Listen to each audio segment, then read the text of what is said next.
clutch of mongrel chicks there. And when they're a day old like that, it's impressive when they mature.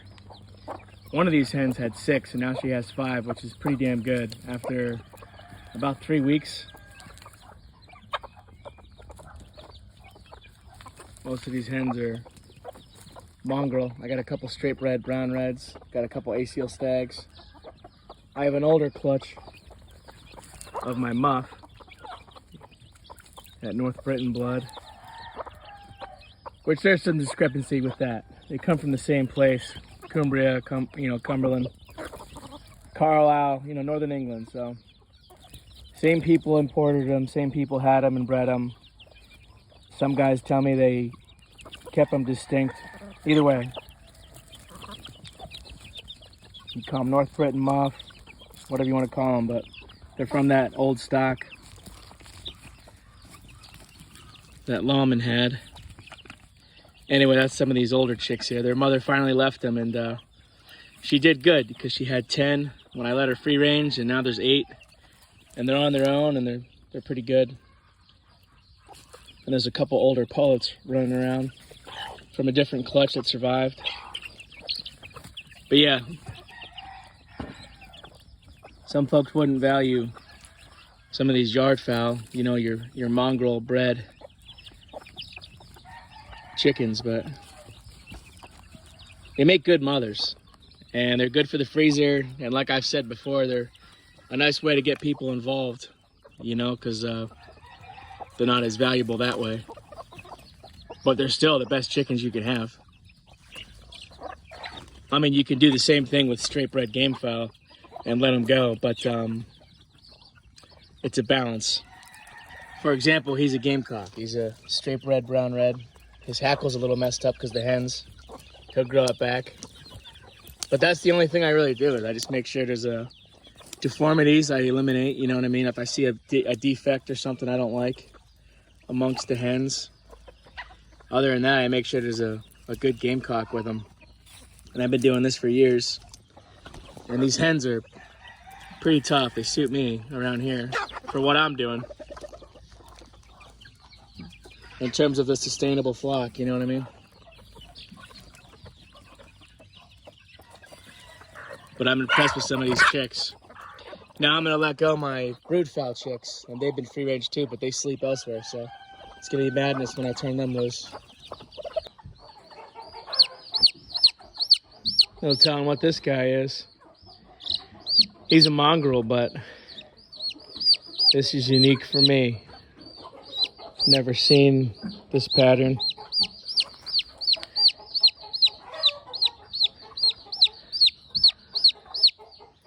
Getting some interesting stuff this year because of the variety of the cocks, I think.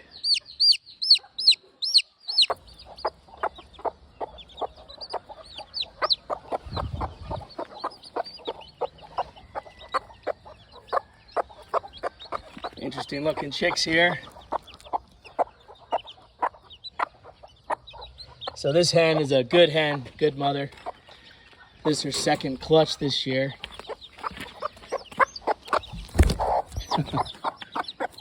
As you can see, she doesn't like me being too close. These are fresh chicks just off the nest. Really well camouflaged, interesting looking patterns. I've never seen these amongst my fowl. At least those 2 right there. The rusty ones I've seen. But yeah, we'll see how they do. A couple of these hens have some day-old chicks, or had day-old chicks, and now they're still surviving. Yeah. It's a hard life, And plenty of people will say, don't do this. Don't have yard fowl breed. Don't have mongrels. But you know what?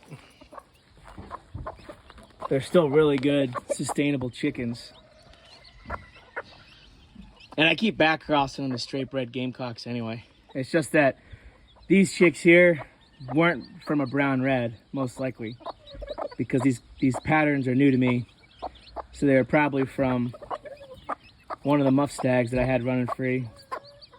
Or a Dom, And yeah, so that's the disadvantage. And like, you got to make sure you have a quality rooster if you're going to do it this way. Anyhow,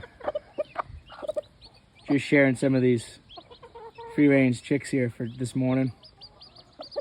It's June 13th, I think. We'll see who makes it. Yeah, one of the hens had 6 and she only lost 1 for her first 3 weeks. That's pretty good. I mean, the fact that they didn't drown. And I started putting these waters around like this. They're better than the bowls. The bowls will enable them to drown pretty quickly. This cock eventually will grow back his hackle. I keep saying that when I record him because he looks so ugly. But look how gentle he's being. He's probably not the actual father. If he was, I think these chicks would be all black. But man, they look like they really are well camouflaged. And they do start to act different. They'll just freeze and stay still and stuff. And like that one there just disappears. I mean, they really do blend in. Not the little blondies. But what they call wild type or chipmunk, and then this, whatever you'd call that pattern there. It's just interesting how they start looking like stones. Kind of like a whippoorwill or a killdeer or a grouse or any number of wild bird species that nest on the ground. The chicks literally, and the eggs, will look like stones. And it's fascinating over the years, some of these gamefowl will kind of do the same thing. Yeah. So this isn't a good system if you're trying to raise, you know, straight bred, you know, expensive strains of gamefowl necessarily, but I think people just simply don't talk about yard fowl too much. I think they all do it. And you know what's interesting is, let's say you had a bunch of cocks on tie cords. You know, they couldn't interact and they're just out there free range. I bet you your hens, your awesome free range hens, would end up producing some of the best chicks ever because they would look at all of them roosters and they would pick the best one to breed with and they'd walk up to him. And I think even though they're mixed or mongrel or whatever, and if you read the history books, that stuff happens all the time. You don't know what the genes are going to do. So I still think there's value in raising chickens this way, game chickens or whatever. You know, and if you ever want to, you could take mongrel hens like this and just focus. If they were the only thing you can find, if they were the only thing you can afford, you could take them and then choose whatever, you know, expensive gamecock you want. You can make your own breed, your own strain. You could do it with any chicken. You could do it with any breed if there was something you gravitated toward. Or you just let them all go with some game blood, and this is what they turn into. As long as you maintain a gamecock. Like, and by that I mean he has to have the right attitude. And what do I mean by that? I mean, I don't want to get controversial. You don't got to be doing anything illegal, but you can simply look at some brothers and determine, well, this one brother stands out for X, Y, and Z, and mostly it's going to be he's tough as nails, you know, chases his other brothers away. You want to isolate that guy. And if they're a runner, they can still succeed and do really good, but then you're going to get more runners. And so if they're totally, if you rely completely on natural selection, you're not going to have gamefowl very long. But you could do a mix of the two, artificially select. And then for this case here, I'm not babying them, you know? So if one of them chicks makes it, they're going to be good for this forest environment. I mean, it's pretty thick around here. I got all kinds of raptors and mustelids. And another thing is, man, if you enjoy it, you know, I was going to say something else, but forget everybody. Do what you like.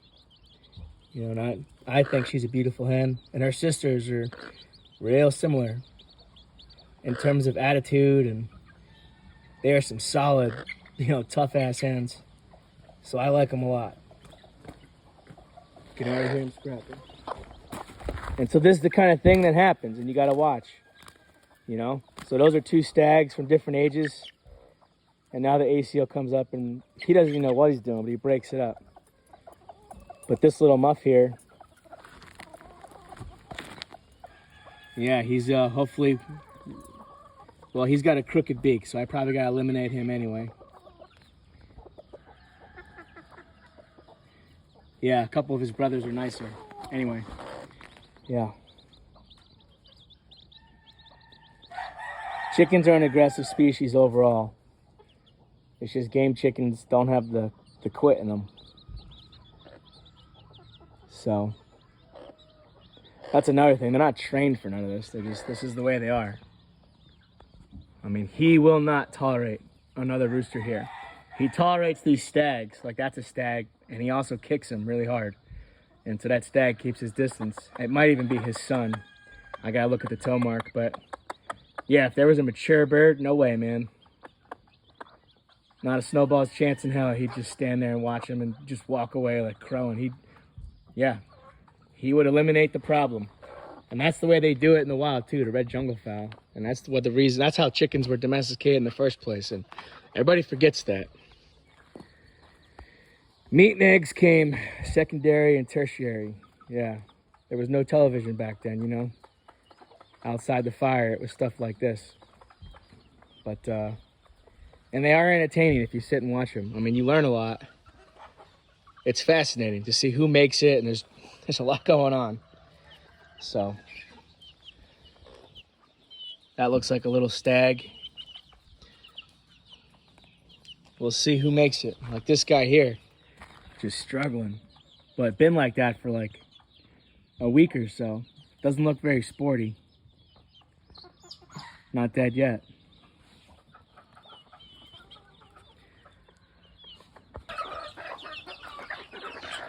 This is my original brown-red brood hen. Her chicks were really strong. I turned them loose. They're amongst this group right here. They're just so mixed in that I'd have to pick them up and look at their toe markings. But yeah, so I got some Muff, some Doms, brown reds, mugs. And then I got some mongrels. Some little day olds. I mean, they're not a day old anymore, but they were. It's like they're probably their second week of life. Maybe their first week yet, by the judge of their wings. And so that's a straight bred brown red pullet that was hatched last year. My mother raised out of Pennsylvania. Her and her sisters are tough as hell. I mean, she was walloping on an Asil hen, which I couldn't believe. Like bloodied her up and everything. I had to separate them, and I just left the Asil in a pen. And then you see these mongrel hens are getting spurs. And this is pretty normal. And they'll figure it out. I mean, this is like sensitive people don't need to follow my stuff, I guess, because this is the way it is. So that straight bred brown red pullet is smaller, but tougher. And she just turned that hen that has spurs. Or she has the start of at least one spur I saw. This little pullet might get bigger, but for her first year, you know, becoming a hen right now, she's probably 12 months old. Her and her sisters are small, but they're fierce, man. So them chicks might make it. And these guys are all on their own. And some of them, like I said, aren't looking good. These little guys are most likely from my original brood hen, my brown red. And we'll see how they do. I mean, I had to purple coat some of them. Because they get to fighting each other. And so if you turn them free, at least somebody could run away, but typically they don't run away. In a cage, it's just too cramped up. So you don't want to keep them too cooped up. I babied them this year and turned them free, and these chicks here are all on their own, and they're doing good. I mean, they'll start to roost up, and the ones that get it will survive. But like, nice head shape, you know, not too wild, enough that I could just grab them. Nice little pullet here, Muff pullet. See, look at that.